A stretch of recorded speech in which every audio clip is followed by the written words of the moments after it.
வணக்கம். புதுவை மற்றும் அதனை சுற்றியுள்ள பகுதிகளில் நடைபெற்ற பல்வேறு நிகழ்வுகளை பிரதிபலிக்கும் கமலா தொலைக்காட்சியின் செய்திகளுக்காக பிரபாவதி. விரிவான செய்திகளை காண்பதற்கு முன் தலைப்புச் செய்தியை பார்க்கலாம்.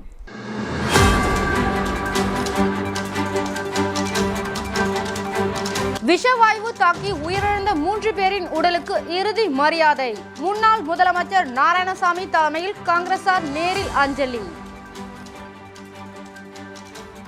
புதுச்சேரி விழுப்புரம் தேசிய நெடுஞ்சாலையில் பொதுமக்கள் திடீரென சாலை மறியல். 2 மணி நேரம் போக்குவரத்து பாதிப்பு.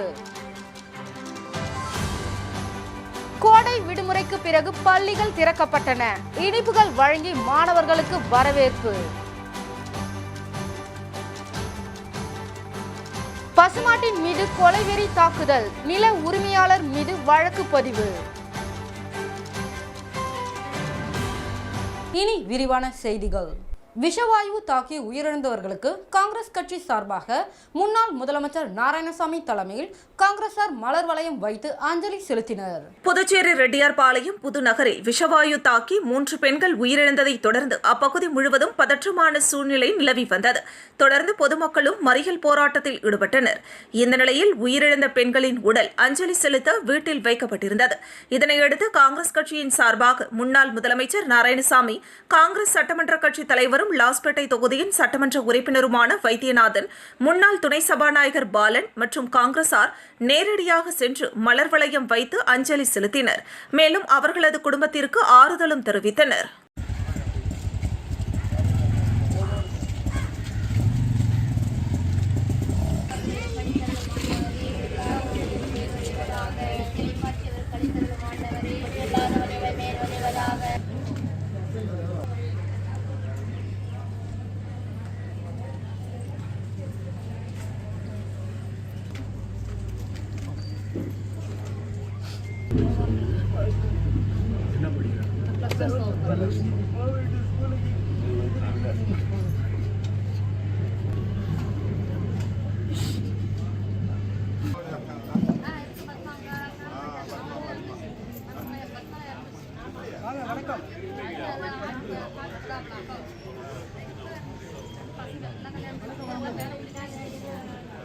புதுச்சேரியில் கோடை விடுமுறைக்கு பின்பு பள்ளிகள் திறக்கப்பட்டது.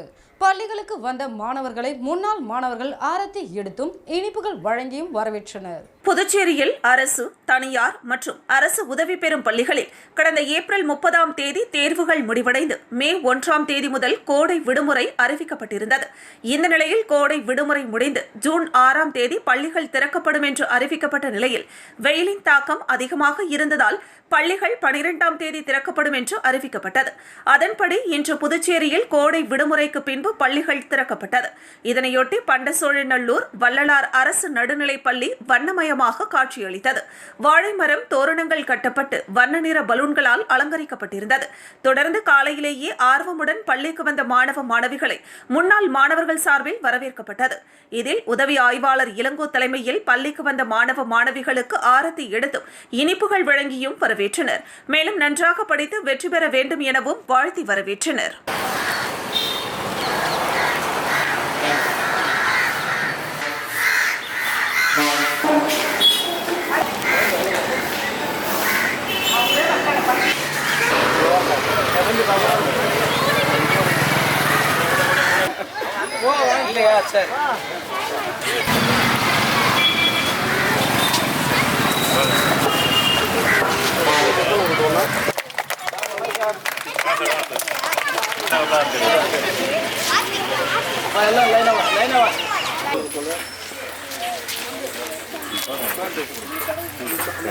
இப்படி கிட்ட வந்துருங்க.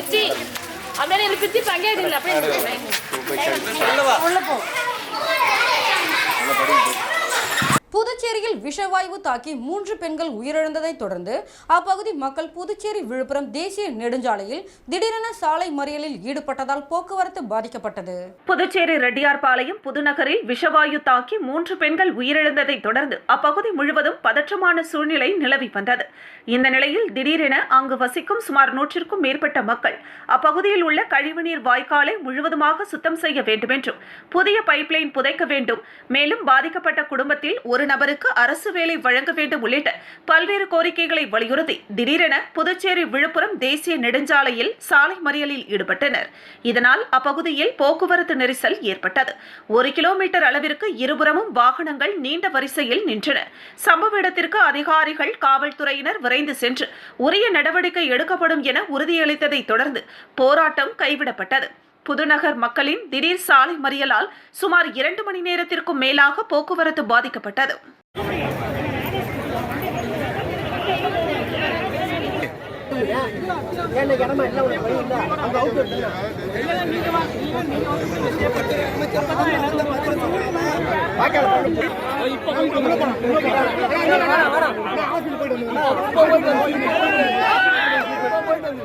இப்போ இன்னைக்கு நைட்டு நாங்க பாத்ரூமே எங்க போவோம்? எல்லாரும் வெளிய வந்திருக்காங்க. ஒரு நாளைக்கு 5000 வாட்டி பாத்ரூம் போச்சு. ஒரு பொட்டி எடுத்து வந்து வச்சுக்கலாம்.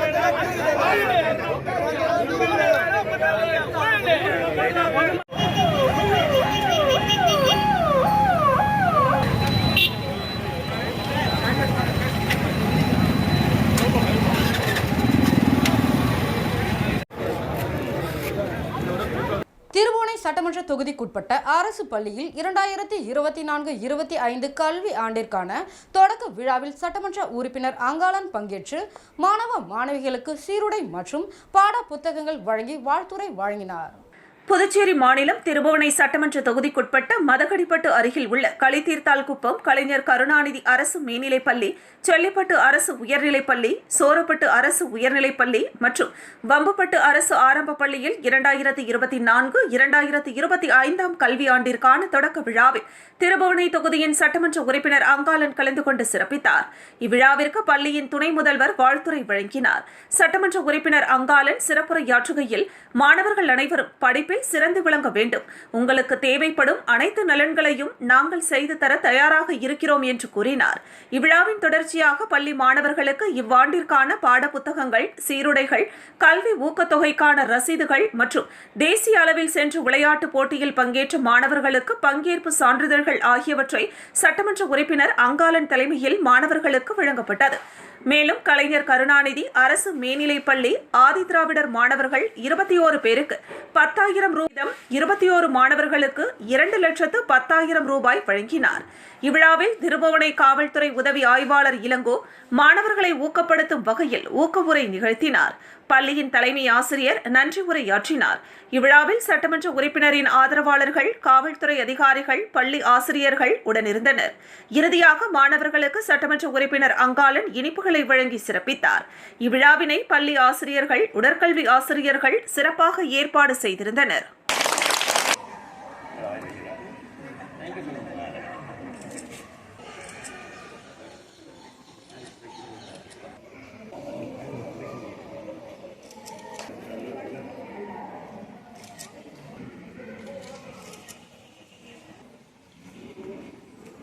கோபியா கொஞ்சம் வா.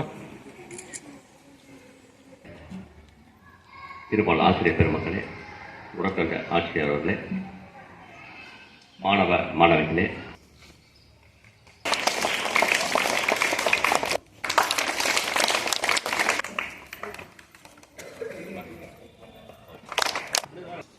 இன்றைய தினம் மிக ஒரு சிறப்பு.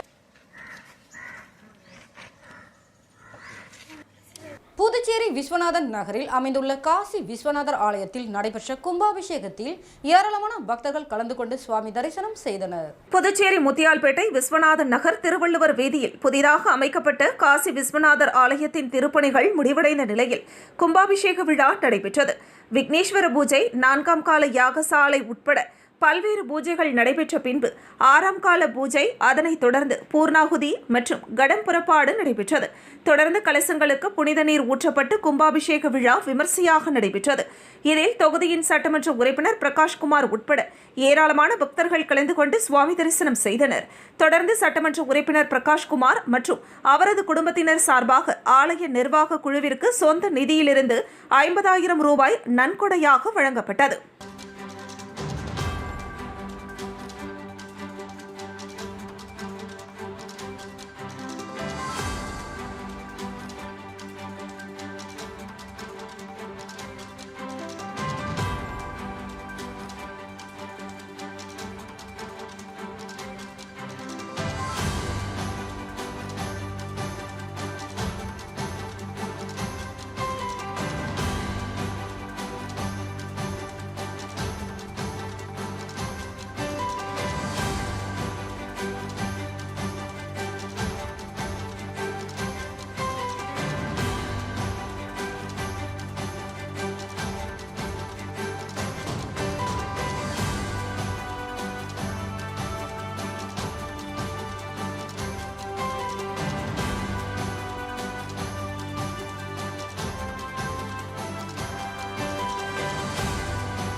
ஒரு சிறிய விளம்பர இடைவெளிக்கு பிறகு செய்திகள் தொடரும். பாராமெடிக்கல் கல்வித்துறையில் 13 வருட அனுபவம் வாய்ந்த Mahalakshmi institute of paramedical sciences. இன்ஸ்டிடியூட்டின் சிறப்பம்சங்கள்: அனுபவம் வாய்ந்த ஆசிரியர்கள், பெஸ்ட் பிராக்டிகல் கிளாஸஸ், மருத்துவமனைகள் மற்றும் இரத்த பரிசோதனை கூடங்களில் நேரடி பயிற்சிகள், பள்ளி கல்வியை பாதியில் விட்டவர்கள் மற்றும் தமிழ் வழி கல்வி பயின்றோரிடம் தனி கவனம். புதுவையிலேயே மிக குறைந்த கட்டணம், அதனை தவணை முறையில் செலுத்தும் வசதி.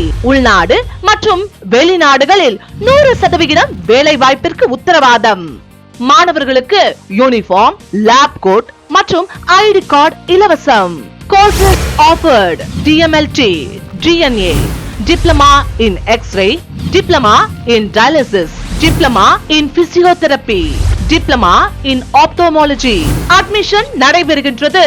கல்வி தகுதி 10th pass, +2 pass or fail or any degree. நம்பிக்கையோட வாங்க, உங்களை தன்னம்பிக்கையோட நாங்க அனுப்புறோம். Mahalakshmi institute of paramedical sciences, number 253 Lenin street, near Manimegalai government higher secondary school, near Bhajanai Madam, Kosapalayam, Puducherry. உங்க ஒர்க் ஸ்பேஸ்க்கு இல்ல பர்சனல் ஒர்க்கு குவாலிட்டியான கேட்ஜெட்ஸ் தேடுறீங்களா? இனி எங்கேயும் தேடாதீங்க, ஏசர் மால் எக்ஸ்க்ளூசிவ் ஷோரூம் வந்துருங்க. ஆமாங்க, ஏசர் பிராண்டோட லேட்டஸ்ட் மாடல் லேப்டாப், டெஸ்க்டாப், ஆச்சரியப்படுத்தும் அனைத்து தயாரிப்புகளின் ரேஞ்சும் இப்போ நம்ம ஏசர் மால் எக்ஸ்க்ளூசிவ் ஸ்டோர்ல. உங்களோட ஏசர் டெஸ்க்டாப்க்கு தேவையான எல்லா தேவைகளும் எங்க கிட்ட இருக்கு. அதோட ஏசர் மானிட்டர், ஆக்சசரிஸ்னு எல்லாமே இப்போ ஒரே இடத்துல. டிவில இதன ரகங்களான உங்களை ஆச்சரியப்படுத்துற மாதிரி 55 inch UHD, 65 inch UHD டிவிக்கள், 70 inch UHD டிவிக்கள், V series QLED டிவிக்கள்.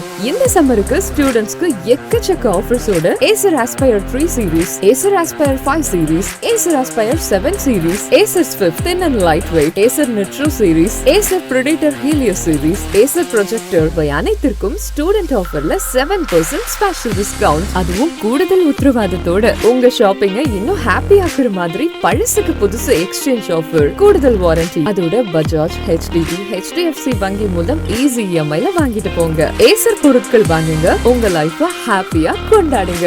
Number 91 Kamaraj சாலை, GRT ஜுவல்லர்ஸ் எதிரில், பாண்டிச்சேரி.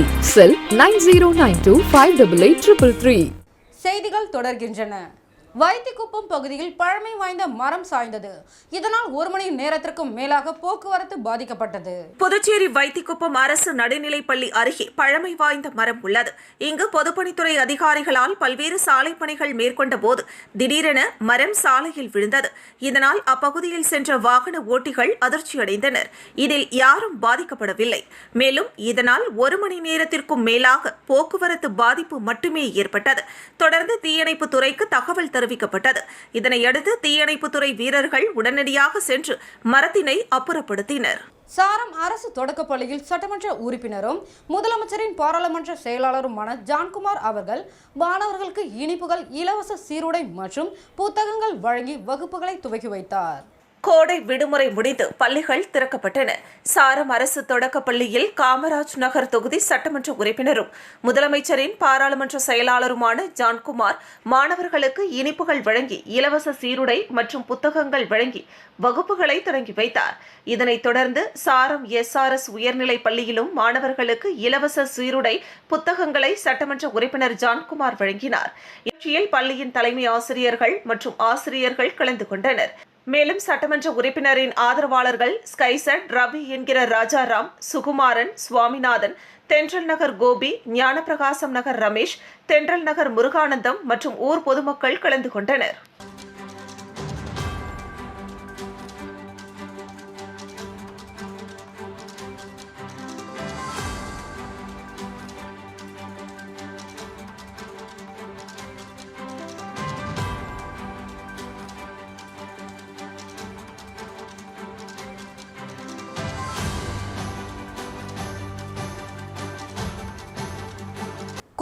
தாக்குதலுடன் பசுமாட்டை காயப்படுத்திய நில உரிமையாளர் மீது காவல் நிலையத்தில் புகார் அளித்த பசுமாட்டின் உரிமையாளர். புதுச்சேரி தொண்டமானத்தம் பிள்ளையார்குப்பம் எம்ஜிஆர் நகரை சார்ந்த கால்நடை விவசாயி சுப்பிரமணி 5 பசுமாடுகளை வளர்த்து வந்தார். மேலும் அவர் வழக்கம் போல காலையில் மாடுகளை மேய்க்க ஓட்டி சென்று ஆசிரமம் ரோடு நேரு பப்ளிக் பள்ளி வழியாக மாலை மீண்டும் தனது கால்நடைகளை வீட்டிற்கு கொண்டு செல்லும் வேளையில் அவருடைய மாடு ஒன்று வயல்வெளி அருகில் உள்ள வாய்க்காலில் இறங்கியது. இதை கண்ட வயல்வெளி குத்தகைதாரர் ஜெயராஜலு கூர்மையான ஈட்டியால் குத்தியதால் தண்டுவடத்தில் ஈட்டி மாட்டிக்கொண்டு கம்பு மட்டும் உடைந்து ஈட்டியோடு மாடு ஓடியது. இதை கண்ட கால்நடை விவசாயி சுப்பிரமணி பாசத்தோடு வளர்த்த அந்த கறவை மாடு இரத்த வெள்ளத்தில் இருப்பதை கண்டு பயந்து அந்த நபரிடம் ஏன் மாட்டை குத்தினீர்கள் என்று கேட்டதற்கு நான் உன்னையும் அடிப்பேன் என்று அந்த வயதானவரை மிரட்டி தகாத வார்த்தையால் திட்டியிருக்கிறார். பாதிக்கப்பட்ட கால்நடை விவசாயி தன் மாடு கதறி அழுவதை பொறுத்து கொள்ள முடியாமல் கால்நடை மருத்துவரை அணுகியுள்ளார். ஆனால் கால்நடை மருத்துவர்கள் அதை அறுவை சிகிச்சை செய்வதற்கு மேட்டுப்பாளையம் உள்ள பெரிய மருத்துவமனைக்கு கொண்டு செல்லுமாறு அறிவுறுத்தியுள்ளார். மேலும் அவர் மேட்டுப்பாளையம் சென்று சிகிச்சைக்காக கால்நடையை அனுமதித்து அங்கு எக்ஸ்ரே எடுக்கப்பட்டு தண்டுவடம் பாதிக்கப்பட்டுள்ளது. மேலும் இந்த மாடு 3 மாதம் சினையாக உள்ளது என்பதை கால்நடை மருத்துவர்கள் தெரிவித்து சிகிச்சையை ஆரம்பித்தனர். மேலும் மாடு சினையாக இருப்பதால் பிற்காலத்தில் ஏதாவது அசம்பாவிதம் ஏற்படும் வாய்ப்பு உள்ளது. 1 வாரம் தொடர்ந்து சிகிச்சை அளிக்க கால்நடை விவசாயி தன் கால்நடை வீட்டிற்கு சேர்த்துவிட்டு புதுச்சேரி பிராணிகள் நலன் மற்றும் பாதுகாப்பு இயக்க தலைவரும் மத்திய விலங்கு நல அதிகாரியுமான மருத்துவர் செல்வமுத்து அவர்களுக்கு தகவல் தெரிவித்தார். விரைந்து சென்ற மருத்துவர் அவர்கள் பாதிக்கப்பட்ட கால்நடையை பார்த்து அது எவ்வாறு நடைபெற்றது என்பதை தகவலை சேகரித்து மத்திய விலங்கின் நல வாரியத்திற்கு மின்னஞ்சல் முறையில் தகவலை தெரிவித்து வில்லியனூர் காவல் நிலையத்திற்கு சென்று மிருகுவதை தடுப்பு சட்டத்தின் கீழ் PCA Act 1960 IPC section 428 and 429 விலங்குகளை துன்புறுத்துவது, கூர்மையான ஆயுதம் கொண்டு தாக்குவது, கொலை செய்யும் முயற்சியில் கால்நடைகளை தாக்குவது போன்ற பிரிவின் கீழ் ஜெயராஜலு என்பவரின் மீது வழக்கு பதிவு செய்யுமாறு புகார் அளிக்கப்பட்டது.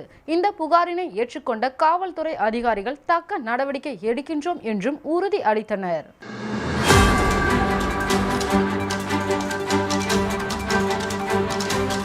விழுப்புரம் மாவட்டம் வானூர் அடுத்த வாழப்பட்டாம்பாளையம் கிராமத்தில் எழுந்தருளி இருக்கும் ஸ்ரீ பேட்டை வாழி மாரியம்மன் மற்றும் ஸ்ரீ கோகிலாம்பிகை சமேத ஸ்ரீ கல்யாண சுந்தரேஸ்வரர் ஆலயத்தில் நடைபெற்ற கும்பாபிஷேக விழாவில் திரளான பக்தர்கள் கலந்து கொண்டு சுவாமி தரிசனம் செய்தனர். விழுப்புரம் மாவட்டம் வானூர் வட்டம் வாழப்பட்டாம்பாளையம் கிராமத்தில் எழுந்தருளியிருக்கும் ஸ்ரீ பேட்டை வாழி மாரியம்மன் மற்றும் ஸ்ரீ கோகிலாம்பிகை சமேத ஸ்ரீ திருக்கல்யாண சுந்தரேஸ்வரர் ஆலய கும்பாபிஷேக விழா விமர்சையாக நடைபெற்றது.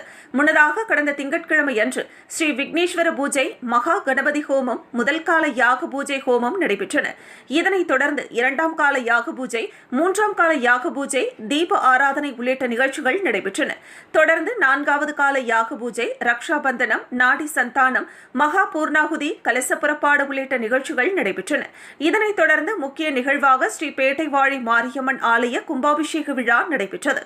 அதனைத் தொடர்ந்து ஸ்ரீ கோகிலாம்பிகை சமேத ஸ்ரீ கல்யாண சுந்தரேஸ்வரர் ஆலய மகா கும்பாபிஷேகம் வெகு சிறப்பாக நடைபெற்றது. இதில் திரளான பக்தர்கள் கலந்து கொண்டு கும்பாபிஷேக விழாவினை கண்டுகளித்து சுவாமி தரிசனம் செய்தனர்.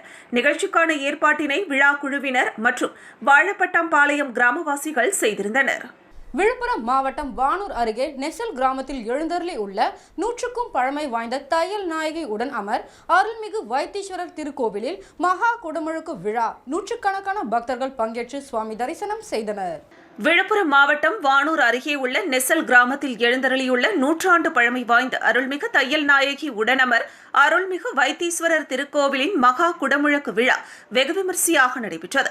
முன்னதாக கடந்த திங்கட்கிழமை அன்று காலை கோபூஜை, கணபதி வேள்வி, திருமகள் வழிபாடு உள்ளிட்ட பூஜைகளுடன் கும்பாபிஷேக விழா தொடங்கியது. தொடர்ந்து முதல் கால பூஜையாக வாஸ்து சாந்தி, பிரவேச பலி, அங்குரார்ப்பணம் உள்ளிட்ட பூஜைகளுடன் தொடங்கியது. இதனைத் தொடர்ந்து 2ஆம் கால பூஜை, 3ஆம் கால பூஜை உள்ளிட்டவை நடைபெற்றன. இதன் முக்கிய நிகழ்வான 4ஆம் கால பூஜை, நாடி சந்தானம், யாத்ரா தானம், மகா பூர்ணாகுதியை தொடர்ந்து கலச புறப்பட்டு ஸ்ரீ தையல் நாயகி உடனமர் அருள்மிகு வைத்தீஸ்வரர் திருக்கோவிலில் ராஜகோபுரத்திற்கு திருக்குட நன்னீராட்டு நடைபெற்றது. இதனைத் தொடர்ந்து கருவறையில் வீற்றிருக்கும் அருள்மிகு தையல் நாயகி உடனமர் வைத்தீஸ்வரர் பெருமானுக்கும் பரிவார மூர்த்திக்கும் திருக்குட நன்னீராட்டு விழா நடைபெற்றது. இதில் சுற்றுவட்டார பகுதியைச் சேர்ந்த நூற்றுக்கணக்கான பொதுமக்கள் கலந்து கொண்டு சுவாமி தரிசனம் செய்தனர். நிகழ்ச்சியில் கலந்து கொண்ட பக்தர்களுக்கு மதிமுரசு வார இதழ் சார்பில் அன்னதானம் வழங்கப்பட்டது. திமுக சார்பில் விழுப்புரம் வடக்கு மாவட்ட செயலாளராக திண்டிவனம் சேகரன் நியமித்ததை வரவேற்று மரக்காணத்தில் திமுகவினர் பொதுமக்களுக்கு இனிப்புகள் வழங்கி கொண்டாடினர். விழுப்புரம் வடக்கு மாவட்ட செயலாளராக அமைச்சர் செஞ்சி மஸ்தான் செயல்பட்டு வந்தார். இந்த நிலையில் முதலமைச்சர் மு.க. ஸ்டாலின் உத்தரவுப்படி அமைச்சர் மஸ்தானிடம் இருந்த மாவட்ட செயலாளர் பதவியை மாற்றி திண்டிவனத்தை சேர்ந்த டாக்டர் சேகருக்கு புதிதாக மாவட்ட செயலாளர் பதவி வழங்கப்பட்டுள்ளது. இதுபோல் விக்கிரவாண்டி இடைத்தேர்தல் வேட்பாளராக அன்னியூர் சிவாவை திமுக தலைமை அறிவித்துள்ளது. இந்த இரண்டு நிகழ்ச்சிகளையும் வரவேற்று மரக்காணத்தில் உள்ள திமுகவினர் முன்னாள் மாவட்ட பிரதிநிதி ஜெயகோபி தலைமையில் பொதுமக்களுக்கு இனிப்புகள் வழங்கி மகிழ்ச்சியுடன் கொண்டாடினர். மரக்காணம் பூமீஸ்வரர் கோவிலுக்கு பிரதோஷ நாட்களில் அன்னதானம் வழங்க பாரதிய இந்து ஆன்மீக குழுவினர் ஏற்பாடு செய்துள்ளனர். மரக்காணம் பாரதிய இந்து பரிவார் இயக்கத்தின் சார்பில் இந்து கோவில்களின் பாதுகாப்பு குழு தலைவராக அனுமந்தை ஆவணி நியமனம் செய்யப்பட்டுள்ளார். இதனால் இந்த இந்து பரிவார் இயக்கத்தின் சார்பில் இந்து கோவில்களின் பாதுகாப்பு குழு தலைவர் ஆவணி தலைமையில் அனைத்து ஆன்மீக தொண்டர்கள் மரக்காணத்தில் உள்ள பூமீஸ்வரர் கோவிலுக்கு முக்கிய விசேஷ நாட்களில் கோவிலுக்கு வரும் பக்தர்களுக்கு அன்னதானம் வழங்குவதாக சம்பந்தப்பட்ட அதிகாரிகளிடம் பரிந்துரை மனு வழங்கினர். இதனைத் தொடர்ந்து இந்திய பிரதமராக 3வது முறையாக பதவியேற்றுள்ள நரேந்திர மோடிக்கு தெரிவித்து பொதுமக்களுக்கு இனிப்புகள் வழங்கி கொண்டாடினர். இந்த நிகழ்ச்சியில் ஆவணி உலகநாதன், தட்சிணாமூர்த்தி, தேசிங்கு, ஆவணி பழக்கார் சேகர், மூர்த்தி, ஐயப்பன், மணி, ஆறுமுகம், விஜயன், மாரியப்பன், தீபன், நாதன் உள்ளிட்ட பலர் உடனிருந்தனர். மரக்காணம் இருளர் பகுதியில் உள்ள சப்த கன்னிமார் கோவிலுக்கு மகா கும்பாபிஷேக விழா நடைபெற்றது. மரக்காணம் வீதியில் உள்ள இருளர் பகுதியில் அமைந்துள்ளது அப்போது சப்த கன்னிமார் கோவில். இக்கோவில் கும்பாபிஷேக விழா மிக சிறப்பாக நடைபெற்றது. இந்த நிகழ்ச்சியை கடந்த 10ஆம் தேதி காப்பு கட்டுதல் உள்ளிட்ட பல்வேறு சிறப்பு பூஜைகளுடன் முதல் கால யாக பூஜைகள் நடைபெற்றது. இதனைத் தொடர்ந்து யாக பூஜைகள், சிறப்பு அபிஷேகங்கள், ஆராதனைகள் நடைபெற்றது. இதன் முக்கிய நிகழ்ச்சி அன்று யாகசாலை சிறப்பு பூஜைகளுடன் 3ஆம் கால யாகசாலை நடைபெற்றது. இதனைத் தொடர்ந்து மங்கள இசை வாத்தியங்களுடன் கலசங்கள் புறப்பாடு நிகழ்ச்சி நடைபெற்று தொடர்ந்து வேத மந்திரங்கள் முழங்க கலசங்களுக்கு புனித நீர் ஊற்றும் மகா கும்பாபிஷேக நிகழ்ச்சி மிக சிறப்பாக நடைபெற்றது. இந்த நிகழ்ச்சியில் மரக்காணம் சுற்றுப்புற பகுதிகளில் இருந்து பொதுமக்கள் கலந்து கொண்டனர். இந்த நிகழ்ச்சிக்கான அனைத்து ஏற்பாடுகளையும் கோவில் நிர்வாகத்தினர் பொதுமக்கள் செய்திருந்தனர். ஆண்டுகளுக்கு பின்பு புகழ்பெற்ற அருள்மிகு ஜம்புலிங்க ஐயனாரின் திருக்கோவிலில் அஷ்டபந்தன மகா கும்பாபிஷேக விழா கடலூர் மாவட்டம் விருத்தாச்சலம் அடுத்த முதனை கிராமத்தில் எழுந்தருளியுள்ள புகழ்பெற்ற திருத்தலமாக விளங்கக்கூடிய அருள்மிகு பெரியநாயகி உடனுரை, அருள்மிகு முதுகுன்றீஸ்வரர் மற்றும் அருள்மிகு பூர்ணம்பாள், புஷ்ணகிலாம்பாள் உடனுரை, அருள்மிகு ஜம்புலிங்க ஐயனார் திருக்கோவிலின் அஷ்டபந்தன மகா கும்பாபிஷேகம் வெகு விமரிசையாக நடைபெற்றது. கடந்த 2ஆம் தேதி மகா கணபதி ஹோமத்துடன் தொடங்கப்பட்ட நிகழ்வானது 6 கால யாகசாலை பூஜை நடைபெற்றது. பின்னர் மகா பூர்ணாகுதி அடைந்து மங்கள வாத்தியங்கள், கைலாச வாத்தியங்கள் முழங்க கடம் புறப்பாடு நடைபெற்றது. பின்னர் வேத மந்திரங்கள் முழங்க விமான கலசத்திற்கு புனித நீர் ஊற்றப்பட்டு மகா கும்பாபிஷேகம் நடைபெற்றது. இதில் பல்லாயிரக்கணக்கான பக்தர்கள் கலந்து கொண்டு சுவாமி தரிசனம் செய்தனர். தூத்துக்குடி மாவட்டம் எட்டயபுரம் அருகே மஞ்சள் நாயகப்பட்டி கிராமத்தில் ஸ்ரீ பூரணகலை, ஸ்ரீ புஷ்கலை சமேத ஸ்ரீ அய்யனார் திருக்கோவிலில் மகா கும்பாபிஷேக விழா சிறப்பாக நடைபெற்றது. தூத்துக்குடி மதுரை தேசிய நெடுஞ்சாலையில் எப்போதும் வென்றானுக்கும் எட்டயபுரத்துக்கும் இடையில் மஞ்சநாயக்கன்பட்டி, போடுப்பட்டி, எத்திலப்ப நாயக்கன்பட்டி, ஜமீன் கோடாங்கிப்பட்டி உள்ளிட்ட 8 பட்டி கிராமங்கள் அமைந்துள்ளன. இந்த கிராம மக்களின் காவல் தெய்வமாக, குலதெய்வமாக ஸ்ரீ பூர்ணகலை, ஸ்ரீ புஷ்கலை சமேத ஸ்ரீ அய்யனார் திருக்கோவில் உள்ளது. இக்கோவிலில் கம்பளத்து நாயக்கர் இன மக்கள் தங்களது பாரம்பரிய கலையான தேவராட்டத்தின் மூலம் குலதெய்வ வழிபாடு செய்து வருகின்றனர். இந்த நிலையில் இக்கோவிலில் 22 ஆண்டுகளுக்கு பிறகு மகா கும்பாபிஷேக விழா நடைபெற்றது. இவ்விழாவை முன்னிட்டு நேற்று இரவு மாவிளக்கு ஊர்வலம் பெற்றது. அதனைத் தொடர்ந்து தங்களது பாரம்பரிய கிராமிய கலைகளில் ஒன்றான ஆண்கள் மட்டுமே பங்கேற்ற தேவராட்டம் உரிமை மேளத்துடன் சலங்கை ஒளியுடன் விடிய விடிய நடைபெற்றது. அய்யனார் கோவில் முன்பு உரிமை மேள இசைக்கு ஏற்ப அடவுகளோடு சிறியவர்கள் முதல் பெரியவர்கள் வரை பங்கேற்று காலில் சலங்கையும் தலையில் தலைப்பாகையும் கட்டி கைகளில் வண்ண துணிகளை வைத்துக் கொண்டு உற்சாகத்தோடு தேவராட்டம் ஆடி அய்யனார் சுவாமிக்கு காணிக்கையாக சமர்ப்பித்தனர். 8 பட்டி கிராம மக்களும் விடிய விடிய தேவராட்டத்தை கண்டு ரசித்தனர். நிகழ்ச்சிக்கான ஏற்பாடுகளை கோவில் தர்மகர்த்தா தர்மராஜ் சுவாமி செய்திருந்தார். மீண்டும் தலைப்புச் செய்திகள்.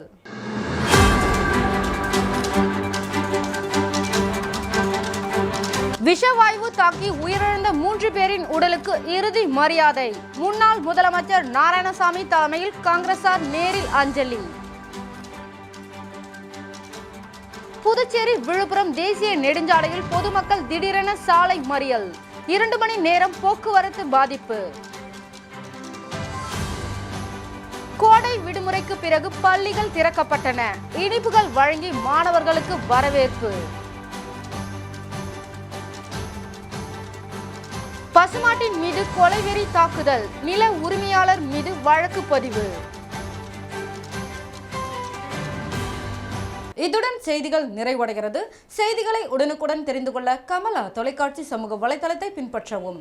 நன்றி, வணக்கம்.